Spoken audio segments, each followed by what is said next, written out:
ഞാനിപ്പോൾ നിൽക്കുന്ന കോട്ടയം ജനറൽ ആശുപത്രിയിൽ നിന്ന് കോട്ടയം മെഡിക്കൽ കോളേജിലേക്കുള്ള ദൂരം 9 കിലോമീറ്ററാണ്. കോട്ടയം മെഡിക്കൽ കോളേജിലെത്തുന്ന രോഗികളുടെ തിരക്ക് കുറയ്ക്കാനുള്ള ഏക മാർഗം ജനറൽ ആശുപത്രിയിൽ സൗകര്യങ്ങൾ വർദ്ധിപ്പിക്കുക എന്നുള്ളതാണ്. എന്നാൽ വർഷങ്ങൾ ഒരുപാടായി കോട്ടയം ജനറൽ ആശുപത്രി ആവശ്യത്തിന് ഡോക്ടർമാർ പോലുമില്ലാത്ത അവസ്ഥയിലാണ്. സർക്കാരും ജില്ലാ പഞ്ചായത്തും കോടികളുടെ ഫണ്ട് പ്രഖ്യാപിക്കുന്നുണ്ടെങ്കിലും അടിസ്ഥാന സൗകര്യങ്ങൾ അകലെയാണ്. ഡോക്ടർമാരുടെ കുറവ് കാരണം എല്ലാ ഡിപ്പാർട്ട്മെൻറ്റുകളിലും എല്ലാ ദിവസവും OPകൾ പ്രവർത്തിക്കാറില്ല. സ്പെഷ്യാലിറ്റി ഡിപ്പാർട്ട്മെൻറ്റുകൾ പ്രവർത്തിക്കാത്തതാണ് കൂടുതൽ പ്രതിസന്ധി.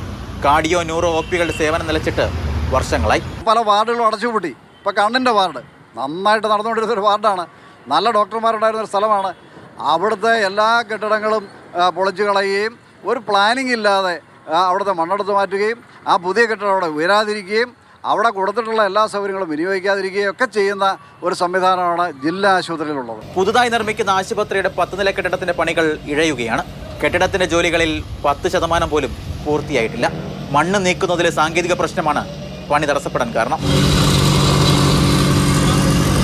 ആശുപത്രിയുടെ ഭാഗത്തു നിന്ന് വാദമായി പറയാൻ സാങ്കേതിക പ്രശ്നങ്ങൾ പലതുണ്ട്. പക്ഷേ ജനങ്ങൾക്ക് വേണ്ടത് മികച്ച സൗകര്യങ്ങളാണ്. ഇവിടെ ഇല്ലാത്തതും അതാണ്. മാതൃഭൂമി ന്യൂസ്, കോട്ടയം.